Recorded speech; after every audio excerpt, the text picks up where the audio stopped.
Podium, j'espère que vous allez bien. J'avais envie de faire ce format depuis longtemps qui s'appelle Podium Express. C'est des vidéos de 10-15 minutes, pas beaucoup plus, où on parle avec un guest quand on n'a pas le temps de beaucoup parler. Mais j'ai envie de le tester maintenant sur votre guest préféré, moi-même. Et en gros, j'ai utilisé une expérience que je viens d'avoir. Il y a un groupe d'étudiants qui m'a proposé de me poser des questions sur mon taf. J'ai répondu oui. Je leur ai dit si on peut en faire un épisode de Podium Express, bah, je suis chaud. Donc voilà, c'est ça qu'on a fait. On est parti ensemble pour 15 minutes. Et voilà, j'espère que vous avez kiffé.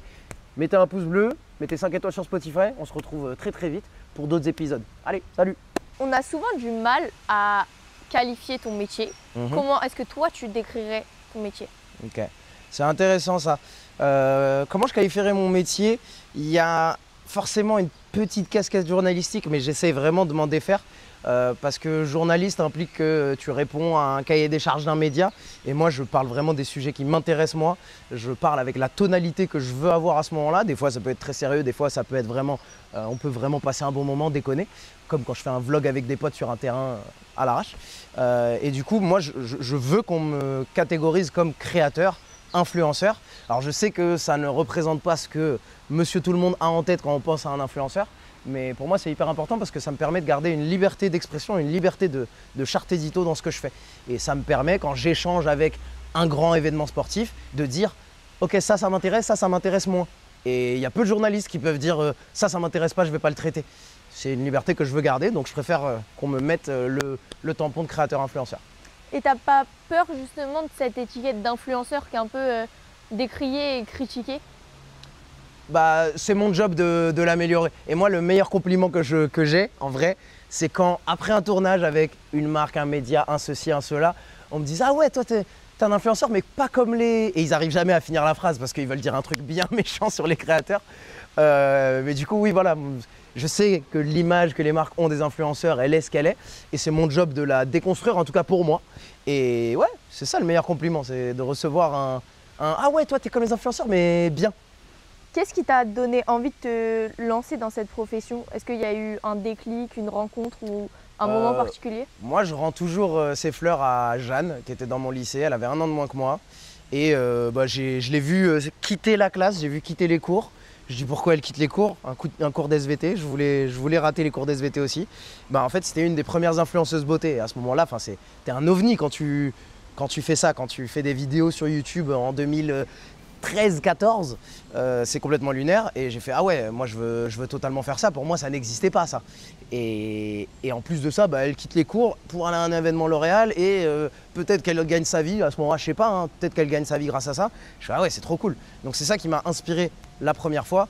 Et ensuite c'est aussi créer ce que je n'avais pas dans le monde français. C'est ces petits reportages, ces petites histoires de sport que je voyais en regardant le foot américain, que j'adorais regarder, mais que je trouvais qui me manquait en France, bah, je me suis dit vas-y, je vais créer ce truc en français. Et est-ce que tu es toujours en contact avec Jeanne et est-ce que tu sais si elle a continué dans cet univers-là ou pas du tout? Jeanne, je suis pas en contact absolument pas tous les jours, ni même tous les mois, tu vois, on s'envoie un message une fois de temps en temps. Mais ouais, je sais qu'elle continue. Là, elle a un peu quitté YouTube, je crois, ou en tout cas, elle en fait un peu moins. Et elle fait beaucoup d'Instagram. Mais ouais, c'est cool. Et à chaque fois que je la croise, par contre, je lui rends ses fleurs. Hein. À chaque fois que je l'ai croisée dans Paris l'autre fois, je dis hey, tout ce qui arrive là, c'est toi la première étincelle. Après, j'ai bossé, mais c'est toi la première étincelle. C'est quoi le moment le plus marquant de ta carrière, le moment où tu t'es dit ok, là, ce que je fais, c'est vraiment dingue? Le moment le plus marquant de ma carrière, c'était clairement le Super Bowl. C'était mon rêve de gamin. Je savais pas comment j'allais y aller, mais je comptais y aller. De base, quand j'étais gamin, je me suis dit je vais devenir super riche et payer mes billets, mais là, du coup, c'était devenu à travers des accès, des médias, etc. Et ouais, c'est d'arriver à interviewer les joueurs dont je suis fan. En plus, c'est mon équipe. Au premier Super Bowl où je vais, c'est mon équipe qui y joue. Pouvoir interviewer les joueurs dont je suis fan, des gars que j'ai vu se faire sélectionner en NFL. Ouais, c'est clairement ça. Quand j'y arrive, je me dis ok, c'est bon, je l'ai fait. Alors, je suis quand même sous pression hein, quand j'y suis, parce que je me dis ok, j'y suis, faut que je performe, faut que je fasse des vidéos cool. Donc, je me mettais quand même pas mal la pression. Si tu regardes mon visage dans les vidéos, tu sens que je me mets un petit coup de pression à ce moment-là pour performer. Je suis pas 100% en kiff, le kiff il vient après, quand je suis en rétrospective, quand je suis rentré chez moi et quand je re-regarde et que je vois que c'est passé. Mais ouais, clairement, l'accomplissement qui m'a le plus fait quelque chose, c'est le Super Bowl. C'était quoi le moment le plus difficile de ta carrière ou alors ce que tu trouves le plus dur dans ton métier? Moi, je trouve les moments les plus durs pour moi, c'est le moment où je me questionne sur qu'est-ce que je vais faire après, quel est le nouveau grand objectif. Parce qu'en fait, je peux très bien faire mes vidéos au jour le jour, raconter des histoires de sport, faire des podcasts. Mais si j'ai pas d'objectif long terme, je sais que je ne m'améliore pas. Et vraiment, en tant que sportif, hein, j'étais sportif, tu commences ta saison, tu veux être champion. Tu commences ta saison, tu veux performer. Et imaginons si du jour au lendemain, tu es sportif, je t'assois et je te dis, vas-y, on va faire des matchs et on ne sait pas où ça mène. Tu sais pas, il n'y a pas de championnat, on va faire des matchs. Bah forcément, tu ne progresses pas, tu ne sais pas quand la saison finit, tu ne sais pas quel est l'objectif, tu ne sais pas pourquoi tu te prépares. Donc c'est pareil pour moi. Moi, c'est d'avoir, c'est quoi mon championnat, c'est quoi mon trophée, je cours après quoi. Donc ça, c'est les moments les plus durs parce que quand tu es sportif, bah, c'est facile. Il y a des ligues, il y a des trucs qui sont mis en place. Tu vas gagner tel trophée. Moi, c'est moi qui décide moi-même quel est le trophée après lequel j'ai envie de courir. Donc le fait de s'asseoir et de se dire, ok, qu'est-ce que j'ai envie de faire, c'est hyper douloureux. C'est qu'est-ce que j'ai envie de faire. Ensuite, quand tu commences à avoir l'idée de ce que tu as envie de faire, tu te dis pourquoi.